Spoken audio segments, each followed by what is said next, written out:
talo falava i le angang tai lumo le atua i whaafelo e tuai, i lau whaafotapua i Samoa i le nei fo i tai au, o le atua lava o ia o le ali i alofa o ananafi ma le asoe o lava le whaavavau, o lo nanga le lei fo i lea ma lo na alofa, na au ta itaina mai e lau tau soifua ma lo uola.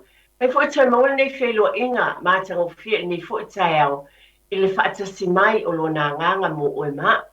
Le ngā whiwhi tele lava le swap man malo Yesu Kiriso ia o te whawhelo i twaile. Pa ia mawalunga o le tātou o tinu i o tūlanga whaalupe Samoa. Pe lava ona o tau sila fia mai lava i maunga te tele se i o lava i maunga iti. Ia e whapena fu ena whawheloa i mal whaaloro tele lava le au whainga luenga pa ia le atua. We o fuina tu le vala au wina le atua tala ina. E fina ngalo alofo le tātou matai o Yesu Kiriso.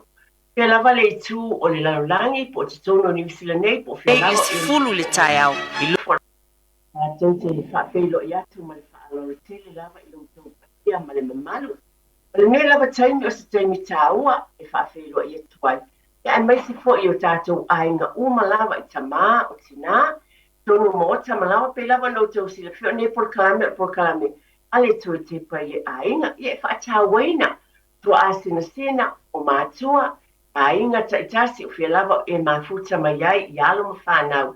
Wa o te loa tono tātou ne nivisila i olo o iei whai ngā mālolonga po le tuuanga atamaiti. O le e whaafelo i atu ma le whaanolo tele lava. Ia ele ma whaiona whaangaloina ele nei lava taimi e pa ia mawalunga o le tātou o tinu i so se ngā luenga lava i o ngā luenga le mālo so se ngā luenga o lo tau tua ai. Fea lava o lo ngā lue ai, o lungo le ala tele, o whale o loa so se ngā luenga, o lo o tau tuai o tātou tangata. O ngā luenga le lei uma lava, o lo vi i ai le li ima tau tuai, a wale manuia o tātou tangata no. Fea lava la e ngā lue ai le nei tai au, whaafelo i atu, nei por kalame mal whaalo le tele lava. I e fo inisi o ainga o fitia le au po msa o no le bala au pa i ali atua. Ia ai tātou te loto tele ma te tala o le li i alofa lava o ia. E iai o ia i taimi uma lava, pe lava upa masani o le fiompa ia le atua. I o ai le oti, o lo o fio le li o Yesu Kiriso ma iai whatasi. E tono o tātou ainga a wata penanga. Watasi le vaenga e ese le whaingatai nisi o taimi. O le afio atu, malanga atu fo i mai, pa pina o na mafuta, le whaafengo fieina. I le alofa ma le anga le leo le tātou tamai le langi, e whapena ina fo i te tonu e kālesia, e whaamaise le atua o no nisi tau te ngāli lue whaatasi i le nai tua le tōwine, e whaamaise le atua i sunga i taitai, o e umalama, o te tonu e kālesia, e whaamaise le atua i ate utou. E lawa tūlanga masani, e wilawa ina wha umi e sa utala le neitai au. Ai o te whapena fo ina o whaafelo i atu whaafitai o tātou ainga. Ina o le ati na ima manuia o tau ainga. Ia o le mitamitanga fo i lea ia te au ia mai tātou umalawa pe lava na o abatu. A manuia se ainga Samoa. O a lava i tū uma. O le whaeaina fo i lea o tātou ainga.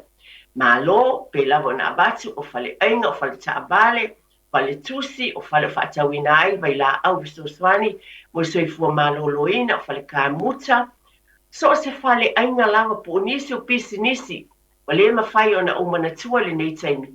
Ai whaafitai tele lava le tawivi, whaeaina o tau, ia whapena aina foi, e tātou ainga uma lava o le nei taimi le whaalolo tele. So e tepa i le ainga, ia manuia o tātou ainga uma lava i le anga le lei o le atua. O nei tai au, i o le upu a mai i nei lava tai au o te avatu mō tātou ainga. Ulo o le fiongpa i a le atua, o le tuse i o sua alona ma tā upu mō mua al whai upu eba. E iai ni ufa bea. Ia e wha malosi ma i e lo te tele. A wā o Iova, nisi o whaliliunga le tu Samoa, a wā o le alii, o lo watua, o lo o ia te oe i mea uma e te alu iai. E ese le māneia, o le whaamanatu mai le fiompa i a le atua, o fierti a lala ai, i o atia e lo ainga, le ale mea o lo e whaia, e whai mai le whaamanatu a le atua le i o sua mua, a lona whai upu iwa, ia e whaamalosi, ma lo tu tele a wā o Iova, le li po le li lo watua o lo ia te oe I mea uma e te alu iai. O le ale wha li wino le fiongpa ia le atua. Awa nisi o a fiongpa ia le atua lo wha ngaina iova, nisi o wha ngaina le li. E tasi lava le taitonua, e moni lava o lo iai le ali I le atua ia te oe mea uma lava. Lau savalinga le ngā luenga, tonu le e kalesia, tonu lo ainga. O le mea moni lava, pio na ia whetalai, e tātou wha malolosi ma lo te tele, na tele tu la fo ina I tātou. O lo tātou wha malolosi le ma lo tātou lo te tele, ma le iai o le atua I lo ainga ma lo ainga. O le iai o le atua lo e kalesia, ma le mātou fo I e kalesia. Pe lava le tua la langi o lo e lala papa au e po Samoa fo e po ni misira nei. O le mea moni lava, o le sta ne tua na I atu nei, le sta lo tamaiti. O le sta le alofa o le atua mana wha manianga, I lo ainga ma lo ainga. Sa umanatu e esi sipur kalami e peitai, e whangu mai te le li I moa u lava ia. Ina ia outo e vatu lava le whaafitai le nei vai aso. O na e tasi le sapa e pa e o tamaiti sa tātou o vatu. Wa tala no so iai a tone fa pesesi o fa lo so iai le fa manato lo tamaiti a o auto e maia o le a le manuia na mai le atua o te fa ilo ngaina o lo ainga ma lo ainga we uma na a wai I le sapa e pae pena yelo e kalesia pena e malanga atu e te tapua I mase e kalesia na faisa lato lo tamaiti o fea lava o te tapua le aso o le aso o le whaamanuianga. Day of blessing. O le aso na tufi tau whao ai o mea ai whaaleanganga I te tonu o tātou ainga. O le ala lewa o tō e mai ai. O nei te lele tā ua e ui ina ua uma. Ai o le fasili. O le asa mea alofa le atua. O le tele I o mea alofa le atua na a maia mō tātou ainga ma e kalesia. E mua mona mo le atu la whaatai tele lawa I tai o e kalesia. Uma lava. I te tono o tau whatawhai tā langa, o nai whai a onga ma o tau uma.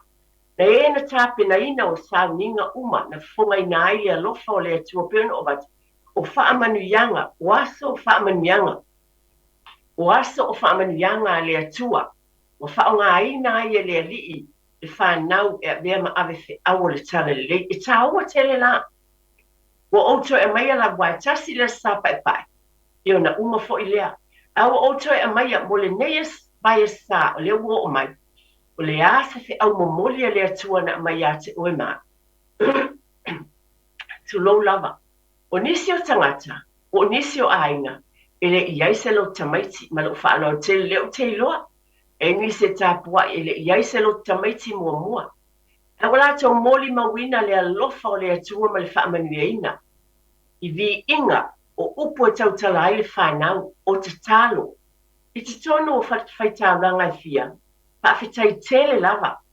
O le whinangalo le o le atua I whaonga ina o tau walo mā tātou whanau. E a vea ma ave whi au o le tala le lei. O I foi, o lo whapenana whaamautu wina ai, o mea lofa le atua wa a mai a taito tasi I whanau. The gifts, e tofu ale tamaititia, o le tama po le teini, malana mea alofa wa mai mai le tua, o le ala le wa oto e mai ai.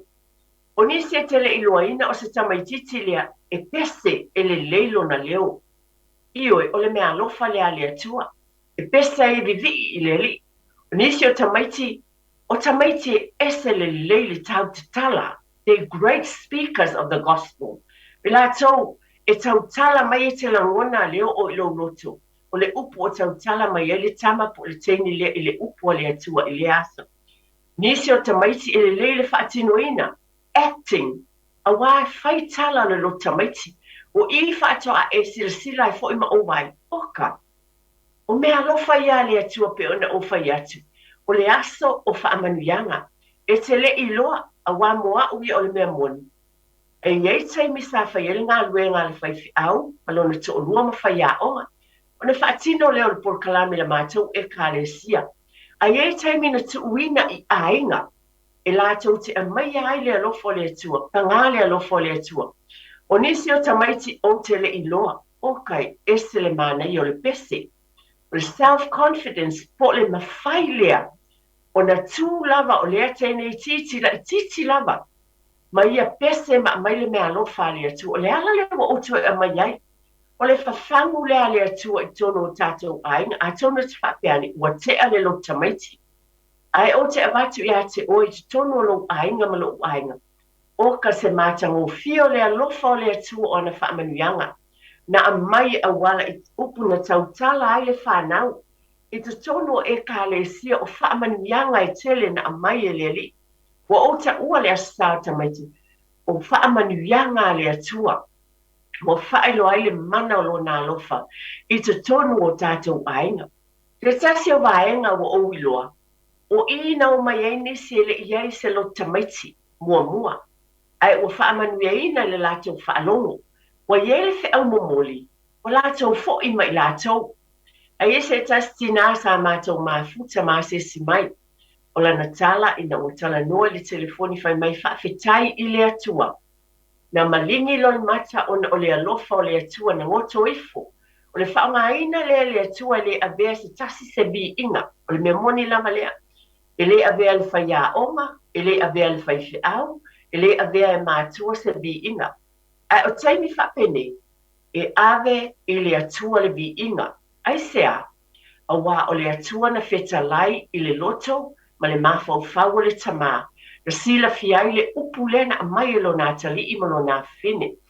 O i na amai le atua le mawhau tonu. I te tonu le ainga lea. E wha leo mai le vi inga o le pēsenga o le atua e vi i ai le li. O le ala leo o manatua i toi tepa le ainga. Pangā le alofo o le atua. O nisi u whetū wha ia i mea le lei. O ta talo tamaiti. Wa o ielo lātou loa o le au ngā o le tatalo, o le whaafetai, o tatalo le whaato e senga, o le tatalo mana onga, o tau tatala iai u ia tamaiti i nei u. Whaafetai mātua, whaafetai whaia onga, whaafetai e ka le sia i sunga i taitai, whaia onga. O le nawa e te tō le whatu le nā i te tonu o le loto o le tamaititi, lo watali i lau whanau, a le nawa e tu whatu, nau whaasasulu lau la mepa pe o upo le tusi. Aua le tutuina lau mōli matu i lalo. A le nā wa e whaasasulu la mepa. Wa e whaasasulu atu i tangata o e na whaalongo. Na o whaalongo longo i nisio o tau loto, ma pese a tamaiti o aina na mai. O le mea moni lava moa ui o le ala lea. Wa o mai ai lava ma o tue fo i mai lea. Aua e tasi lea sasa i le tausanga. Ai te le whawhangu e oa i haui o le tina matua. Na o la ngona le whau momoria le atua na awala mai. O nisi o fwai tau na amai e tamaiti mai le whiompa i a le atua. Na oa o ia i o lātou mātua. O le mea moni lava. O te le pepelo lo whaafonga le atua. O te le i loa nei fwai tau. Ai na amai e nisi o ainga nei. Ni upu mai le whiompa i a le atua. O lea i e tono le whiompa i a le atua. Ai o le mea moni lava. A tonu o lea pasi la o whaitau ma tele o taimi o tele o manatuaina. Ai whaafetai o le whaamaoni leo le atua. O lea o te abatuai le te leo le alofa o le atua na awala mai i lea stau pae pae o tamaiti.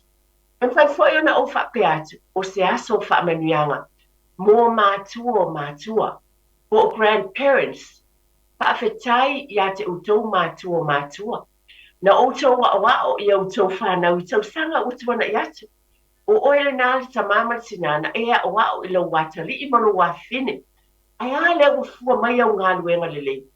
O lea o mai nei le whanau o o grandchildren. O pale ali wa whamaile upo le atua o whanau. O pale ali o whapale inai. Ai a lea o mai o pale ali. Wa au wala mai eile alofa o le atua. Ia te oe mau. A tono mitanga i e te tono e kālesia. Wa ewa ai atu o tūlai mai lo wa whine. O tūlai mai le whanau au whanau. Lo granddaughter. O le tama se au tama. O se a whine o se o watali. O ia la ngona ale mitanga i loto. O mātua. Ai ale fatu lena e te tō. I tausanga e tele i lau whanau. Ai ale o fua mai. E moni ai le upo le tusi, a o le whanau le upo le atua, a o ina tue ina pe matua le tea e se ai. o le nā o te whaawau lau ngā luenga.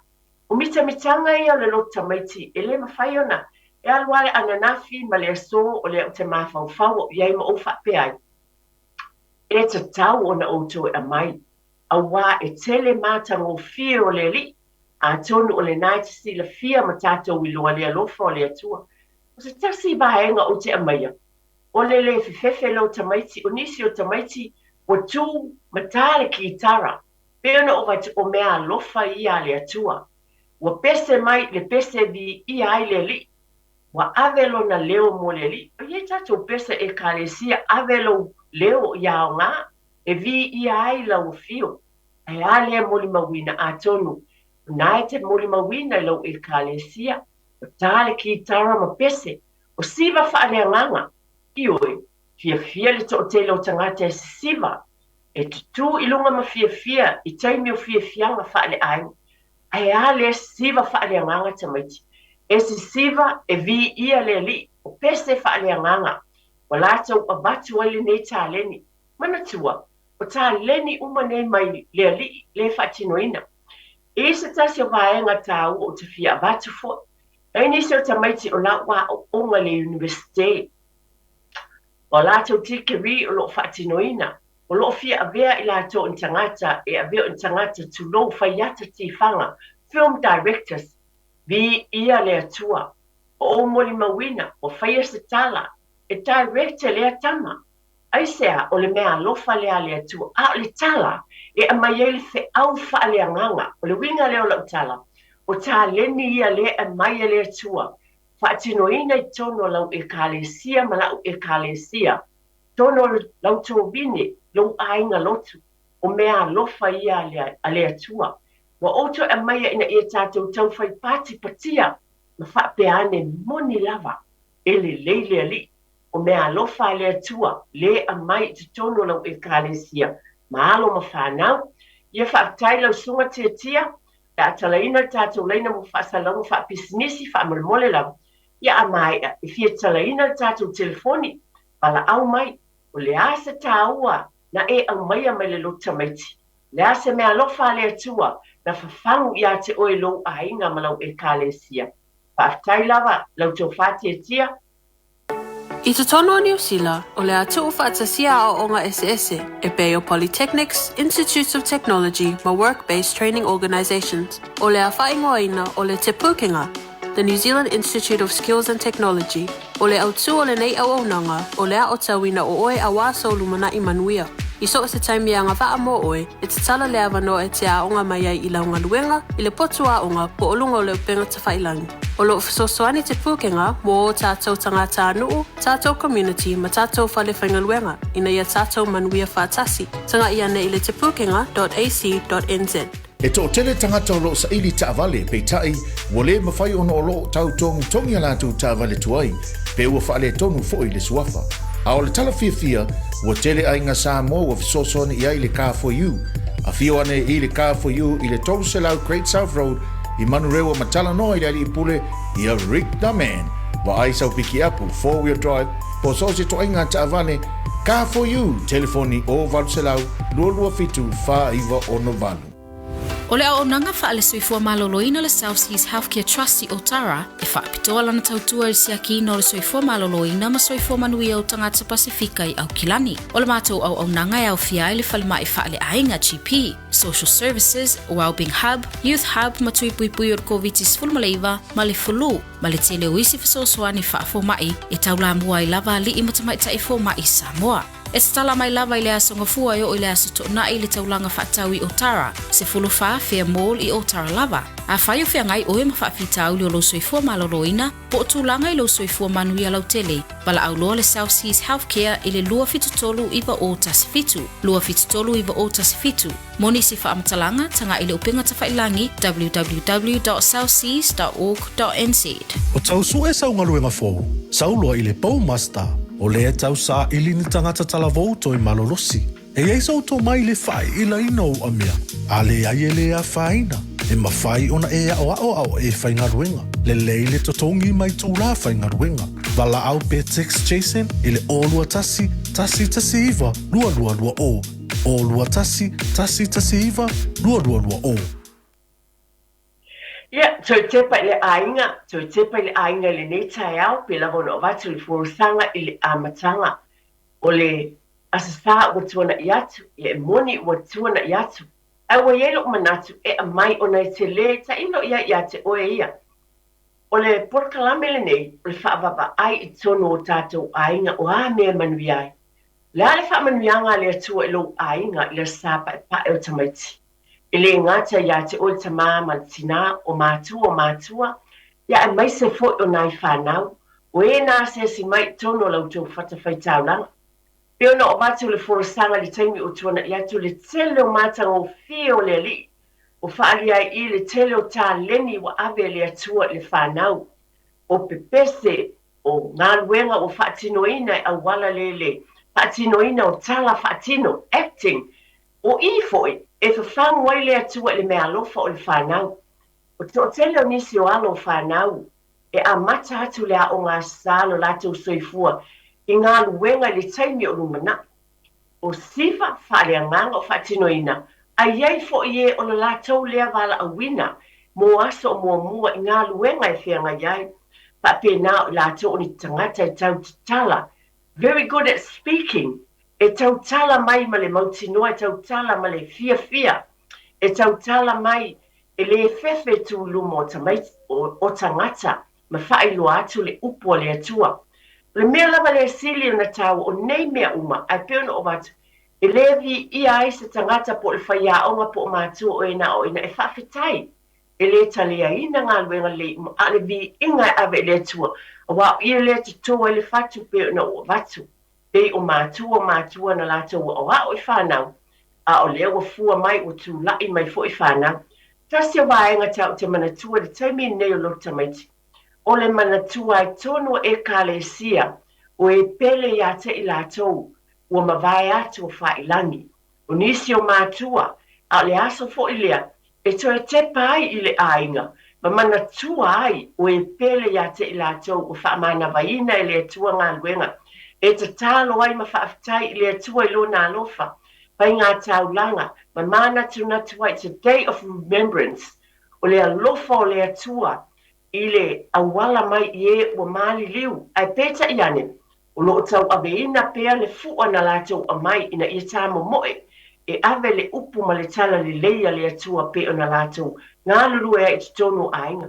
E tele i o ngā le lotu tamaiti, i te tonu ainga po te poto e mana tuna tuai i le alofa o le atua na whapena o tapena ina i le li i lona ainga, i lo ainga ma lo ainga, i teimi whapene, ia whamole tia ma le whaaloa tele lava, tala ina le tātou telefoni, mala au mai, le ase mea alofa le atua, le ase whamanatua le atua i lo ainga.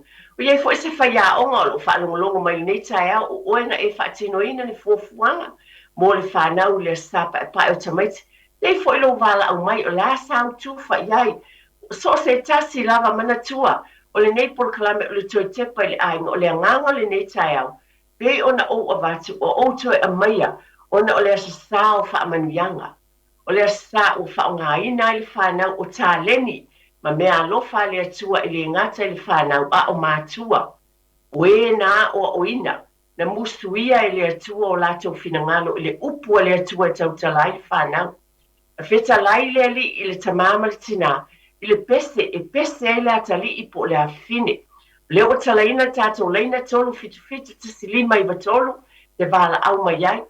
Le nisi o ainga na tāpua i maoe, ta si le ainga tau o asa fo ia, e wala au wina ai e nisi o ainga o nisi fo i o whanau, lātou te le whaatau nuina se sapa e pae tono lātou e kālesia.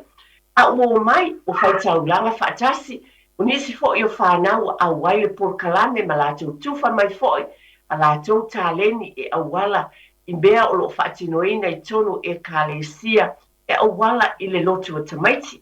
Leo talaina tātou telefoni te wala o mai ai tolu fitu silima i batonu. E a mai lautou tāpua inga, la se fe au momoli na amaya le atua molo ainga mo oe foi. La se tapenanga po se vi inga o le atua wa e maua mai i o lo fafangu i lo lot. La se me te li manatu iai au a mai e le li e tu ina mai ia te oe au wala i le sapa e pae o tamaiti. Pei ona o fai atu o au e iai upu na a mai a matautala ma iai nisi o por kalami a inga na mai e ngalo ia ta ita ta te le manatu e tono la fiong pa ia le atua. Ai o whapenana lātou o mai e se le mātango fie o lea whawhangu e te tonu ia te au lava ia. Ma le whaonga ina e lea tua o mātua e a mai ele upu fola fola e ngana ai le whanau. O le mea sili fo ina tāua o tālofa lava o na o leo e tātou wala au tālofa ma le whaalo alo. Tālofa lava. Ma lole, sei fua mai langi na maa. Ma na yele o kalambre nei ko yes. Ai monele upo chusi. Ole whanau ni tofine mai le tua. I pe foi o whanapana le limo tua. I ai kapitai mo le tau ngolongo ma. Manatu o wali ta wane o matua. Ia wa usa o kaya o ngasa. Ia sa o tau alina mai lava ninga luinga o iei Samoa i le kalisia papitong kisan Samoa i siunu. Ia o mai fui nei ma mare ainga ia wa ma waita meiti o sanga whaalau tini ina i lava ni. O tele lopo la tulanga o iei le saunoanga mastinale na ia ai whawhetai tele a tonu petu e tau mwhai mai pe ona ia e o tau whaafonga o ia sa whaia o mai Samoa a le whaawawina e o mai lava i te tono New Zealand nei ia e tu e tau mwhai mai ma lo whaalo tele lava o tele loa ia tālofa o le watu e mawatu po mawa mai sa wal mole oe whawhetai tina saunoa mai ia ole pokalami lame ia ole taulongolongo ina fo ileo tātou ili ngaluinga wha mātua wai i alau na fua mai ia mere lei whana o mātua lama leo loa i whai aonga ia mulia ia sauta mai titi il whale aonga awa umona ona o ele ta mama tina ia wai manatua fo ia sola i ti fo i ta meiti o fisili mua o ina whai oe ia e ola e ala ta mai titina te mala malama le o le tua na whaia ia o ino wha ola Iesu. Ia fuala le la aulia na e toina ia e tupula ola lava i te tono lo ainga ia ngata fo i leo lo ainga i lau whanau ia te au iau teli tae fuale lau teli ai o te tala noa lava o molo lava ainga ia o le ngaluenga fo i sa whaia o mātua moa au. Ia mone le upol tusi o alta mai tu somonala. Ia e oina matua le te ai se ai. Aftai. Ia ole au ngala, ole asale na umatu. Ia walta usanga se taimi mua le nei, ole nei wha maina umatu wa mawhai ai ona toe langona leo nei whanau ma lato. A vea lato ma taiala ma wha manatu le a fionga le atua wailina al whaise au e tala ina le ua o ai whanau wha tāua lava lato. Ia e se fo ile mata ngō fie whaaftai le au keusiano na lato a mata ina le ninga alwe. Ia le au tu lima mai lava vai o liva ale nei foitai. Ia o mai lava yo mato i tato au ngātu pulanga ia lo pasi ati whanau. Ia fo ile tu ia tu lau whainga luenga o no manuina ia se manuia le ngata ia inga o Samoa ma mea uma lava o lo iaia so Samoa. Ia le tu ile ngā luenga tau longolongo wai longo ale tuli tata ali ai fo ile tau longolongo ile ula le whatutua whaaftai ila o fionga le whatua mo le pokalami mata ngofie. Ia o le asasalava, ia o le asasalava o le whiau o mamoni mai wa whaalongo ina i leo nei whanau i lungo i tono whaisa ma ia lātou pespesenga ma lātou tau loto ngata i leo tala whaatino e mamoni mai ile a fionga le tua. Ia lava o ia iso se mea pio nei sau noa i le se vi inga mo tātou le ngai di unu tanga televi inga le tu lava e ule vi inga Amene. ai paftai tili lava mo pokalami farang long foi mel mautinoa ia vi le tu iso se mea paftai lava mania pokalami Paftai tele tu lava ya te oile tina o la ngona lea a wape lava na o avatu e tasi lava lea sa pa e ile tausanga ai te le se fe au momoli o lo au mai ai mo tato uma lava Paftai tasi le vaenga ta ua pe ona ta ua le tina o le whaata waina lea o le tufo le tala le lei. O se tasi o vaenga ta ua pe lava no vati whaata e stato vala au. O le tātou ngangana o lo fonga ina ai e tamaiti. Tau talatala i le ngangana Samoa. Ale mātou e kālesia. Sa wha o ngā ina ngangana umai lua. Ona o le neila ngona ia te i mātou. Ona iaia mātou mālo e māsani o na umai. E le o ni tangata Samoa, o tangata Niue, o tangata Tonga, o tangata Palangi foi. Lena manatu e lava e fai uma le ngangana e lua, o le langona e whawhetai i le atua, au ese atu nei tangata, a lawa fai lau tala inga. O lawa vatu i ele fe awa le li, wa nisi o ilatou, o ni tangata e le lolotu foi.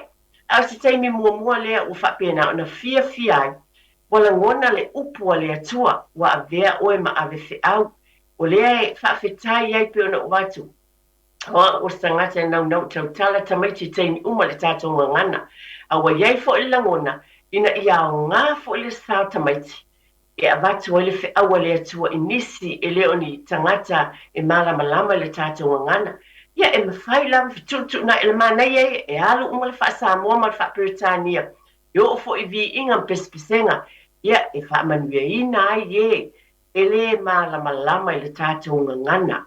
O le whawhetai ai a vi ia le atua moa o whawhetai tau tala o tamaiti i le tātou ngangana. E vi ia ai le atua o le mea lofa le atua. Le alawai tala ina le tātou telefoni e te wala au mai ai. E mātang o fie tau mwhai mai a whale tonu tātou leina tau mwhai mai pia a tonu nala. Mātang o fie ma mawalo wawa noa e te whaasoa mai ai i le nei lawa taimi. A wā ele leilo sao noa mai. La se me alofa po oi fo ina e asiasi i te tono se whatawhai taulanga. La se whaamanuianga na e maua mai i te tono o le tapu inga ma le sauni inga. E iele me alofa le atua pēna o wati o le sapa e whae o tamaiti. O whaatino ina ai le alofa o le atua e wala i tā leni ma le alofa o le atua.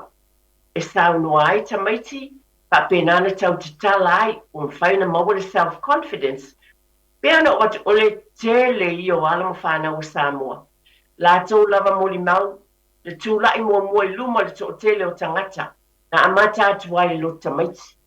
I tamaiti o te loa, o la tau paululunga o la tau tofi whai ngā malo i neias, o isi o CEO i malo, company, o isi o lo ia o whai aonga, o le la tau lava moli mau, o le taimi mua na tapena ai e le atua, ma bati ate i lātou le fefe tūlu mo tangata le tautala o le loa o le whaatinoina o ngā luenga o te tonu e ka le sia e maise lava i le lotu o tamaiti. E mali atala anai tama manai tene ia i teimi a oa oai i o asu o tātou Samoa ia tulo lava ai pe o tātou Samoa a le ustai ia le o le pō o le vai i o le whaatonu ia mwhaile folfolanga i e mai ai wala tau loa le alofa o le atua la tau lava moli mau, e a mata atu lava i te tono le fale, pe o ni sao noa le tinalia, o mātua o whaia onga mua le whanau, o tuai te tono le e kālesia, pa tino ina fo i le ngā luenga, sungai tai o e kālesia, pa pena na o ina le whanau le upo le atua. Io o fo i pese o whai ngā lotu i tātou te whai, ina fo ta pena i nai, le fia o tamaite e tau tala ma pese ma vi ia le atua. O lea te tala ta telefoni, wha malmola lava tia mo sato wala au, ina inferna wala au mai, wha le tonu le leina tau mwhai mai pēr ma le wha anoa tele lava. O nei tā ua, lo fina ngalo, i le wha funga mai, mai se fo le tufa mai, le ase mea ai wha le anganga na e aveina, mai lau tau sauninga. E a mai o tau mātua. Pa pena o nai whanau walau whanau. Na e sila ma ova ai atu. se whaangai e tia o lo tau whinangalo ma lo ta ilo iai. A oa ui o pai atu ma le whaamauni. A o tau te tala whanau a o whanau i le ngata ialo ma whanau ale e kālesia o te whaafitai ai o na o lātou tautua nai mātua le o ina le whanau. A oa o foi whanau o whanau o na o lo mua i te tō le whatu o lo lātou pepese whaonga ina tā leni a le atua pe o na o watu nisi o le universite a o lātou degree sia o lo tau mawhai iai ia vea i lātou ni tangata e whaini ata tifanga e lātou directors, lātou tono le vaenga. Whaonga ina ia mai ai le wheau momoli a le atua, ai a mai ai le alofa o le atua.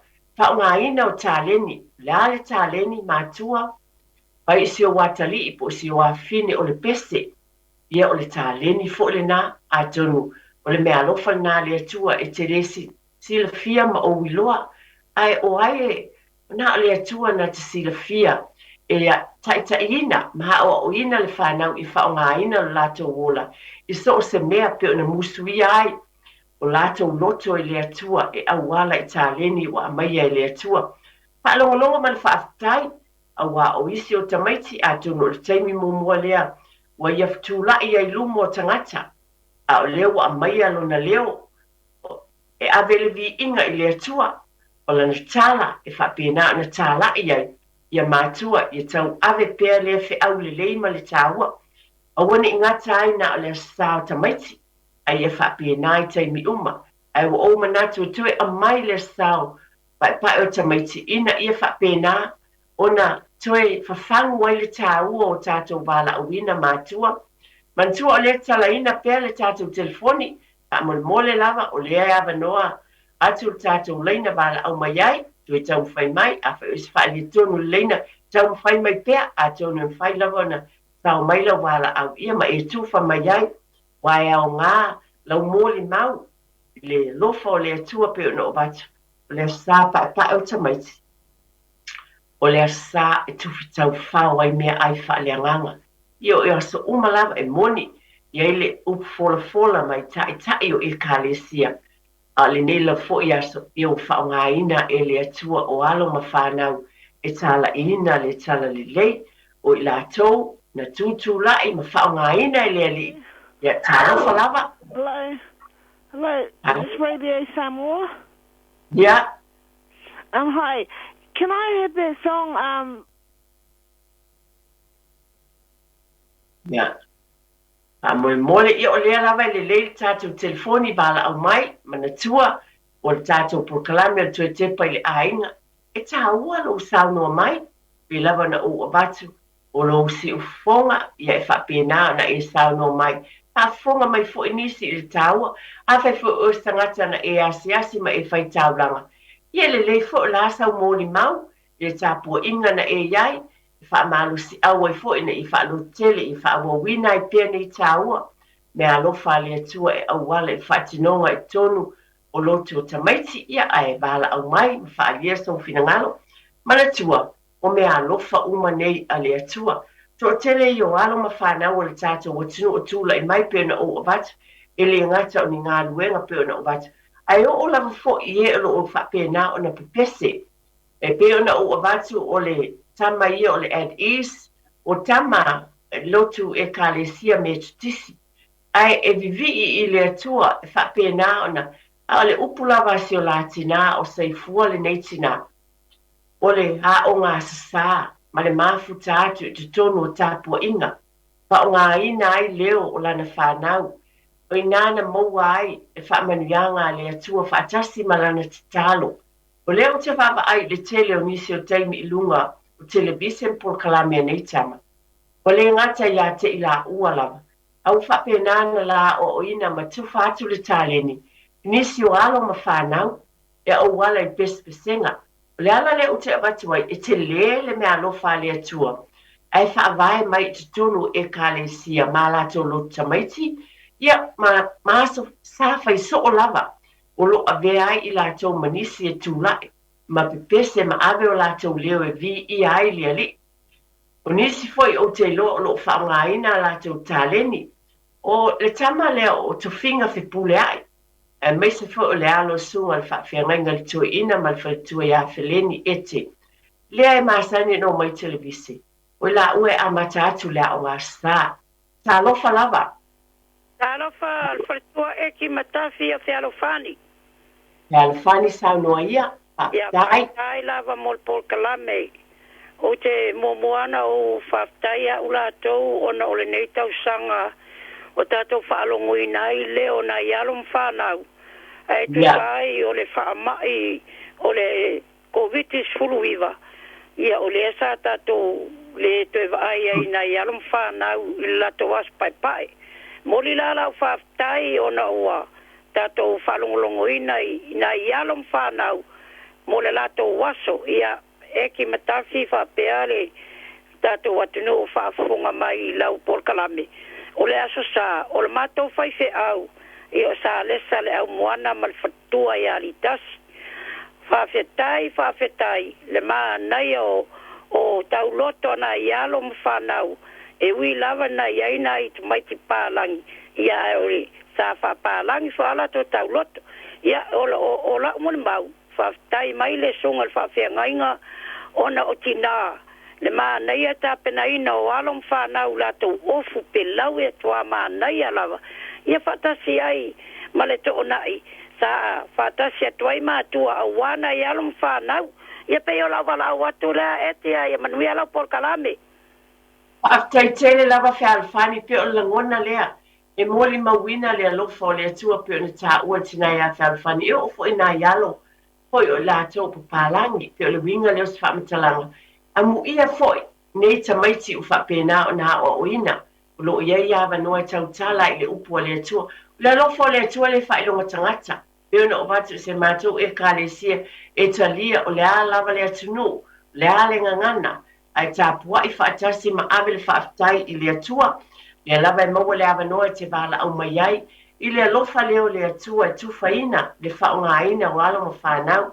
ai pe ona o tā ua o se mea alofa le atua e a mata mai lawa i tonu a o ngā sā o tau loto pe ona o abatu i a nisi nei o alo mo whanau o le atunu o lo whapena na i ofisa whaasalalau nisi fo e tamaitai o lo ngā lulu e mai ofisa whaasalalau i tonu o nisi o ala leo pe ona o tau sila fia o le lota maiti lava mai tonu e kālesia a mata ai fo i le o ina li tautale le ngangana whapena ona iai o ngā luenga pe ona iei nei o te tonu whale a onga tele vai a onga ai oena whapaina mai te tonu e kālesia o whaina tautala i le ngangana Samoa e sosoani i alo ma whanau o le winga leo lau whaamtalanga e te moli mawina le alofa o le atua e awala i le lota maiti ma tāpenanga o ina ta pena mai ei le to tele e whaongaina i le atua i la atou o mai i nei taimi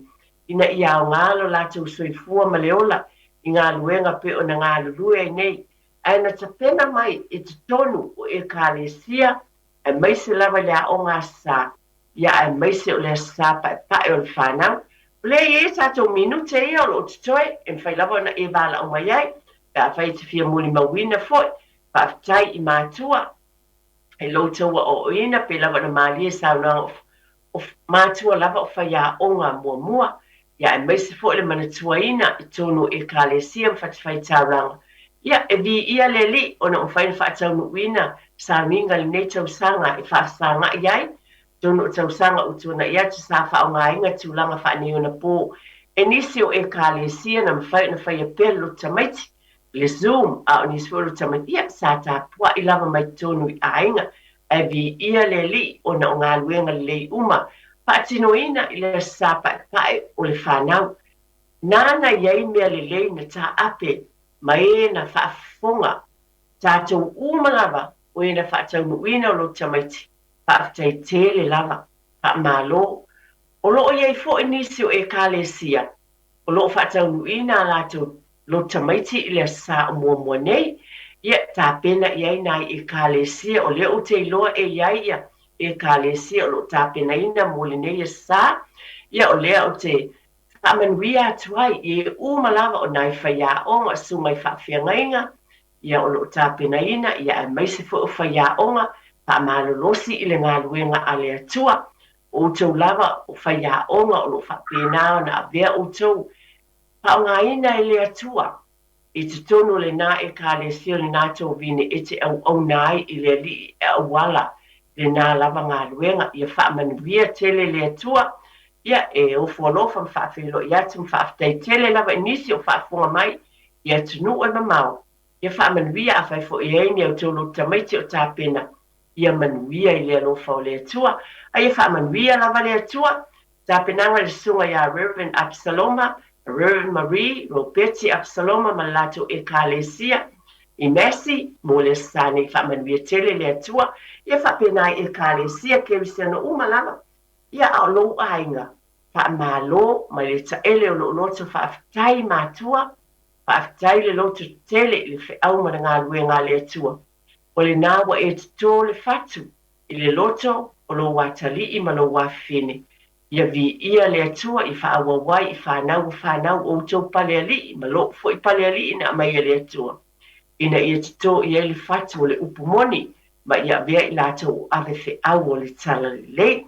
Whaafitai tele lava, mo le whaafonga mai I le neitai au whaamanuia le atua I lo ainga, to e tepa I le ainga, mana tua, o e lava le urua I whaia onga le tamama le tina, e te aoa o le upu I lau whanau, whaafitai le ngā lulu e whaatasi ma le au whai ngā luenga le atua, whaafitai I lau tau langolango, ia vi ia lava le atua I nei vai sa, whaafitai tele o whia lava o e mafuta mai ai, sila mai ai, whaafitai le tali e ina wa o tōni o tō maota malawa, whaafitai tele o tō whātia tia I manuia ia, tiu te ma whiau o le nei aso e mai se MJ, o tō umale au whaasalau o no whatele atu, ia vi ia lava le li, ia manatua le upua le atua, e mai le tuse I o sua mua whai upuiva, ia e whaamalosi malota tele, a wā o Iova lo atua, o lo o ia te oe I mea umai te alu iai.